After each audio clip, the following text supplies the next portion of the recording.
देखिए, चलिए मान लिया स्टाइल है, नए लोगों को वो लाते हैं, सबको चौंका देते हैं, लेकिन रणनीति तो इसमें समझ में आ रही है ना आशुतोष।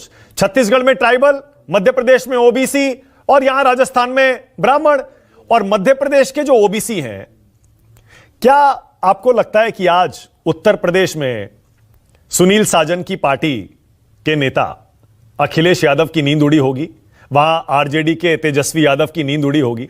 आइए देखते हैं, मजा आएगा। मानेंगे, एक बात समझ लीजिए, और हम सब लोगों को यह बात समझनी चाहिए, किसी को आप मुख्यमंत्री की कुर्सी पर बिठा सकते हैं, किसी को प्रदेश अध्यक्ष बना सकते हैं, किसी को प्रधानमंत्री बना सकते हैं, लेकिन यह उनकी अपनी काबिलियत होती है कि कैसे वो जनता के बीच में जननायक बने। हर आदमी मुख्यमंत्री के बाद जननायक नहीं बन सकता। बाबूलाल गौड़ भी बने थे मध्य प्रदेश के अंदर मुख्यमंत्री, लेकिन उनको अंत में हटा के शिवराज सिंह चौहान को लाना पड़ा था। आपको याद होगा, कल्याण सिंह के बाद रामप्रकाश गुप्ता बने थे मुख्यमंत्री, लेकिन उनको हटा के राजनाथ सिंह को लाया गया था। तो मुख्यमंत्री की कुर्सी पर तो वो भी बैठे थे कल्याण सिंह के बाद, लेकिन क्या वो जननायक बन पाए? क्या वो लोकप्रिय हो पाए? नहीं, अगर इन तीनों चुनाव तो 3 महीने में है ना। अब तो आशुतोष उतना समय कहां है? जननायक बनने का कौन इंतजार करेगा साले? विपक्ष ने जो एक नया अभियान छेड़ा, जाति गणना, ओबीसी के साथ अन्याय, तो ये कदम बीजेपी ने उठाया, इससे विपक्षी खेमे में जरूर खलबली तो होगी।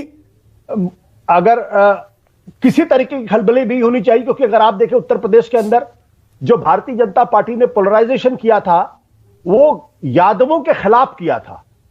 क्या उत्तर प्रदेश का यादव वर्ग इस बात को भूल जाएगा कि पूरा कैंपेन जिस तरीके से यादव और मुसलमानों के खिलाफ करने की कोशिश की गई थी, या दलितों के वोट के लिए जाटों के खिलाफ की गई थी, तो सिर्फ मोहन यादव को बना देने मात्र से उत्तर प्रदेश का सारा यादव इनके पास चला जाएगा और अखिलेश यादव को धोखा दे देगा, छोड़ देगा? मुझे लगता है कि बहुत सरलीकरण है। बात तो सही है।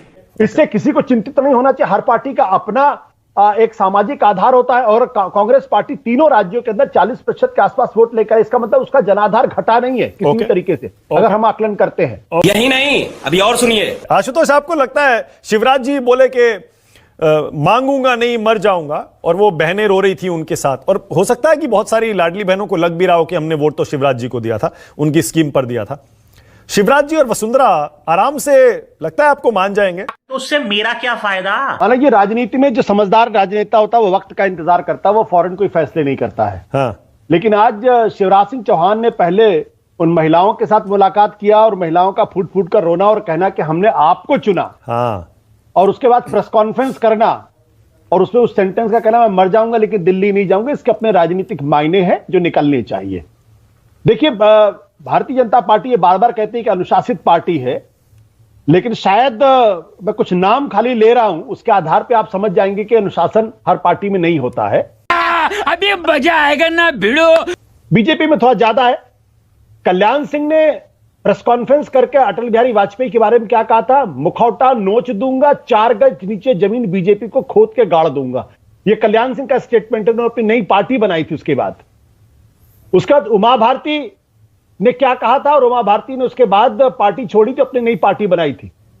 बीएस येदियुरप्पा ने कर्नाटक के अंदर क्या किया था? नई पार्टी बनाई थी, और अंत उन्हीं बीएस येदियुरप्पा को दोबारा लाना पड़ा और बीएस येदियुरप्पा को लेकर आगे बढ़ना पड़ा। एक नाम है बाबूलाल मरांडी का। पार्टी छोड़ी, पार्टी छोड़ने के बाद अपनी पार्टी बनाई और भारतीय जनता पार्टी को दोबारा उनको लाने के लिए विवश होना पड़ा। शंकर सिंह वाघेला भी जोड़ लीजिए उसमें। पार्टी बदल लिया साला। शंकर सिंह वाघेला भी जोड़, बहुत लंबी लिस्ट है। आज की तारीख में एकनाथ खड़से का भी नाम जोड़ सकते हैं, पंकजा मुंडे का भी नाम जोड़ सकते हैं। और जब कोई नेता बड़े नेता से टक्कर करता है तो 2 उदाहरण उसके लिए स्पष्ट है। गोविंदाचार्य की राजनीति का क्या हुआ सब जानते हैं, जो अटल बिहारी वाजपेयी के बारे में उन्होंने कुछ टिप्पणी की थी। और संजय जोशी जी कहां है कोई नहीं जानता।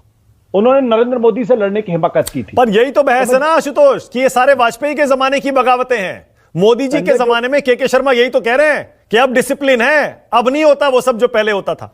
अब उसको आप अनुशासन का नाम दे दें या खौफ का नाम दे दें, दोनों एक दूसरे के पर्यायवाची शब्द है। हाँ। तो अभी आज की तारीख में पंकजा मुंडे ने लगातार अपना व्यक्त किया है। एकनाथ खड़से ने तो पार्टी ही बाकायदा छोड़ दी थी। तो ऐसा नहीं है। जो राजनेता होते हैं वो समझते हैं टाइमिंग का असर होता है। वसुंधरा राजे सिंधिया का आज जो तस्वीर, जो बॉडी लैंग्वेज थी, वो अपने आप में बहुत कुछ कहानी कह रही थी। ओके, अनंत विजय। और इसलिए मैं ये तो नहीं कहने वाला हूं कि भारतीय जनता पार्टी में ये लोग पार्टी छोड़ देंगे या नई पार्टी बनाएंगे। लेकिन ऐसे फैसलों का दूरगामी असर होता है, और वो दूरगामी असर अभी नहीं, कुछ समय के बाद पता चलता है। अलका, स्वागत करेंगी। के शर्मा कह रहे हैं देखिए मामूली सा कार्यकर्ता भी सीएम बन जाता है। मानव जी, मैं इस बात का स्वागत करती हूं कि के शर्मा जी ने प्रधानमंत्री नरेंद्र मोदी जी की कथनी को झूठा ठहरा दिया, ये कहते हुए कि हाँ, हमने तो जातियों के आधार पर मुख्यमंत्री उप मुख्यमंत्री तय किए हैं। अभी तक तो जाति सिर्फ एक ही थी, गरीब की। अब क्या हो गया कि आपने तीन मुख्यमंत्री और दो उप मुख्यमंत्री मिलाकर की नियुक्ति जाति के आधार पर की, क्योंकि इंडिया समूह ने जब से देश में जातीय जनगणना की मांग उठाई है, बिहार ने उसे करके दिखा दिया है। इनकी मजबूरी बन गई कि जाति गरीब नहीं, जाति आपको अब पता चल गई है। इसलिए जितने भी मुख्यमंत्री उप मुख्यमंत्री सब जातियों से बनाए हुए इंडिया समूह की इस पहल का, इस मांग का कि जातीय जनगणना होनी चाहिए, जिसकी जितनी आबादी हक मिलना चाहिए वो मिला है।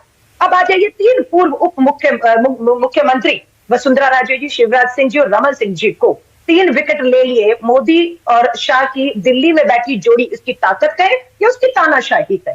तानाशाही। वसुंधरा राजे जी तो विधायक है ना, शिवराज जी तो विधायक है ना, तो विधायक दल की बैठक में जब मुख्यमंत्री का फैसला हुआ तो वसुंधरा जी पर्ची में अचंभी क्यों रह गई? क्योंकि वो फैसला तो विधायक दल की बैठक में हुआ। और देखिए आपके हमारे जो रक्षा मंत्री है, क्या नाम है, राजनाथ जी, राजनाथ सिंह जी, माफी चाहूँ, राजनाथ सिंह जी ने पर्ची देते ही मुंह इधर फेर लिया, और वसुंधरा जी की पर्ची खोलने से पहले मुस्कुराहट की पर्ची खोलते हुए शॉक रह गई, क्योंकि यहाँ लोकतंत्र नहीं है। यहाँ फैसला कैसे हुआ कांग्रेस में तेलंगाना का? सारे 119 विधायकों को जो जीते हैं उनमें से उनको बुलाया गया, उन्हें बिठाया गया, उनसे कहा अपना नेता चुनिए। उन्होंने अपना नेता सर्वसहमति से चुना। दिल्ली में अपना जी के शिव कुमार जी के हाथों संदेश पहुंचा, तो एआईसीसी ने फैसला सुना दिया कि विधायक दल की बैठक में 7 तारीख को शपथ हो गई, और उसी दिन कैबिनेट की मीटिंग में मोहर लग गई। लोगों को, जनता को लाभ मिल रहा है। यहाँ शिवराज सिंह चौहान जी कह रहे हैं मरना मंजूर करूंगा। देखिए उनका दर्द,